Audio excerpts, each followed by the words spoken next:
పూర్తి వివరాలు చూసే ముందు మా ఛానల్ ని సబ్స్క్రైబ్ చేయడం మర్చిపోకండి. శ్రీ గురుభ్యో నమః. శ్రీ మహాసరస్వత్యై నమః. ఓం నమః శివాయ. నారాయణ శాస్త్రి ఆస్ట్రాలజీ ఛానల్ వీక్షిస్తున్నటువంటి ప్రేక్షక మహాశీలకు స్వాగతం, సుస్వాగతం.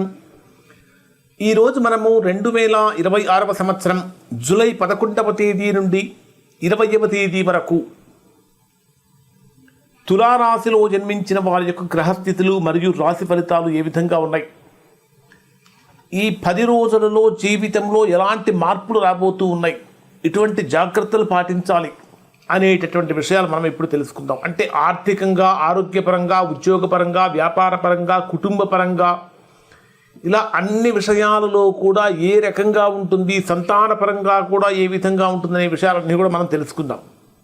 ఇక్కడ ఈ 10 రోజుల కాలాన్ని కనుక మనం పరిశీలించినట్లయితే ప్రధానంగా ఒక 85% తులారాశి వారికి అనుకూలమైన ఫలితాలు కలుగుతున్నప్పటికీ ఒక 15% ప్రతికూలమైన ఫలితాలు ఉన్నాయి.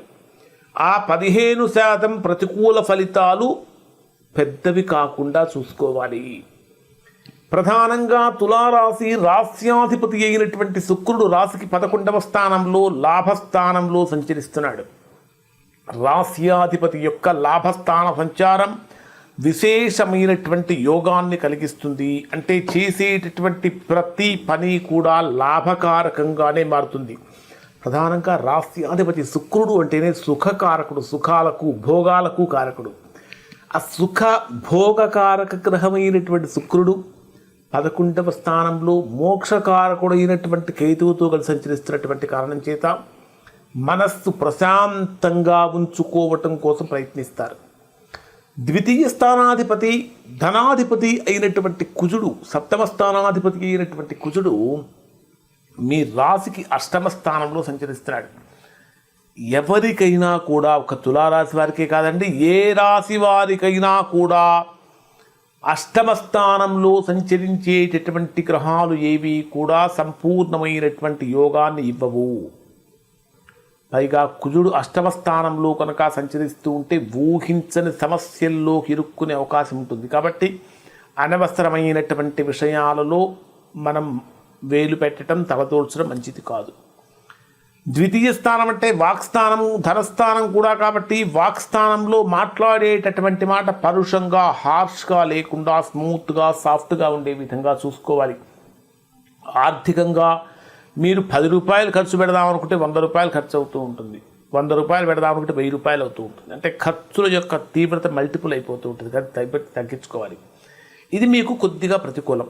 అలానే కుటుంబ జీవితంలో భార్యాభర్తల మధ్య కూడా ఖచ్చితంగా మిస్అండర్స్టాండింగ్స్ కలుగుతూ ఉంటాయి. అవి కలగకుండా చూసుకోవాలి. కొంచెం ఈగో ప్రాబ్లమ్స్ తగ్గించుకొని సర్దుకుపోవాలి. ఇవి కొన్ని చిన్న చిన్న ప్రతికూలతలు. మరి పాజిటివ్స్ ఏమన్నా ఉన్నాయంటే మిగిలినవన్నీ పాజిటివ్సే. ఎందుకంటే రాస్యాధిపతి లాభస్థానంలో ఉన్నాడు. ప్రధానంగా తీసుకుంటే తృతీయ, 6వ స్థానాధిపతి అయినటువంటి బుధుడు ఎగ్జాల్టేషన్ ఉచ్చస్థానంలో 10వ స్థానంలో సంచరిస్తున్నటువంటి కారణం చేత చేసేటటువంటి వృత్తి, ఉద్యోగ, వ్యాపారాల్లో ఊహించనటువంటి అనూహ్యమైనటువంటి మలుపులు తిరుగుతాయి. గతంలో ఎప్పుడో ఏదో అనుకుంటాం, ఇది జరిగితే బాగుండు, ఇలా వస్తే బాగుండు అని. అవి మీకు దగ్గర దాకా వచ్చినట్టే వచ్చి అలా ఆగిపోతూ ఉంటాయి. ఎందుకు? ప్రమోషన్ కోసం చూస్తున్నా దగ్గర దాకా వచ్చి ఆగిపోతుంది. ఉద్యోగం కోసం ప్రయత్నిస్తున్నా దగ్గర దాకా వచ్చి ఆగిపోతుంది.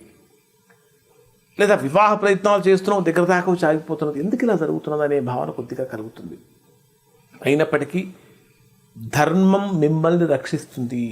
ప్రధానంగా బుధుడు మీ రాశికి 9వ స్థానంలో సంచరించేటటువంటి సమయంలో చక్కగా బ్రహ్మాండమైనటువంటి నిర్ణయాలు, మీరు తీసుకునేటటువంటి నిర్ణయాలు బాగా మీకు యోగాన్ని కలిగిస్తూ ఉంటాయి.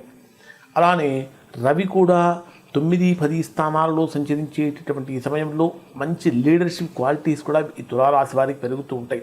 కానీ ప్రయాణాలు చేసేటప్పుడు కుటుంబపరమైన విషయాల్లో కొంచెం జాగ్రత్తలు పాటించాలి.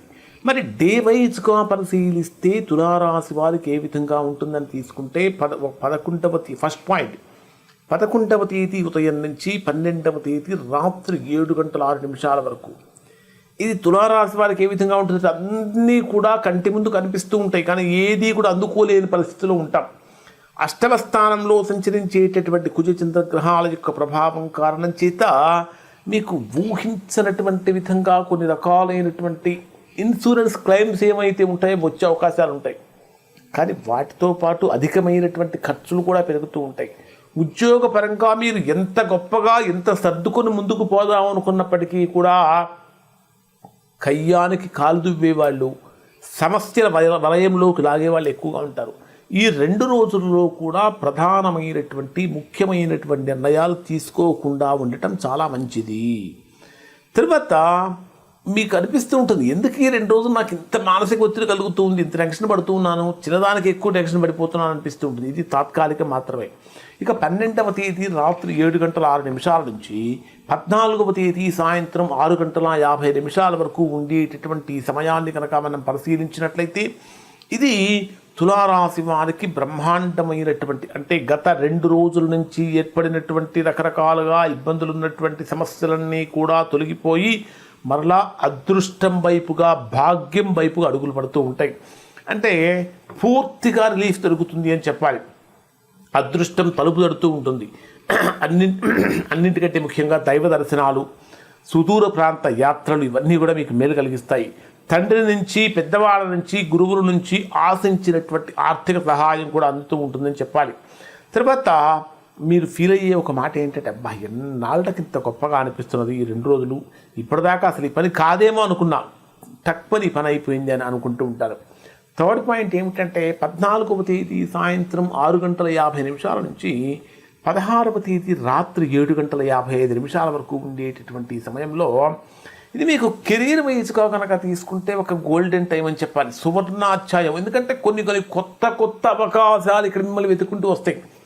నిరుద్యోగులుగా ఉన్నటువంటి వారు ఈ రోజుల్లో చేసేటటువంటి పనుల వలన బ్రహ్మాండమైన ఫలితాన్ని పొందుతారు. పై అధికారుల నుంచి చక్క ప్రశంసలు కూడా వస్తూ ఉంటాయి. పెద్ద అంటే వేరే కంపెనీస్ నుంచి పెద్ద ఆఫర్లు కూడా వచ్చే అవకాశాలు ఉంటాయి. తర్వాత 16వ తేదీ రాత్రి 7:55 నుంచి 18వ తేదీ రాత్రి 11:56 వరకు ఉండేటటువంటి సమయంలో ఆర్థికంగా అఖండమైనటువంటి లాభాలు తీసుకొచ్చి పెడుతుంది. వ్యాపార రంగంలో ఊహించినటువంటి పెద్ద కాంట్రాక్ట్స్ దక్కుతూ ఉంటాయి.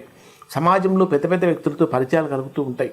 ఒక రకంగా చెప్పాలంటే జీవితంలో అసలు అంటే ఏదైతే జరిగితే బ్రహ్మాండంగా ఉంటుందో కూడా అది జరుగుతూ ఉంటాయి అని చెప్పాలి.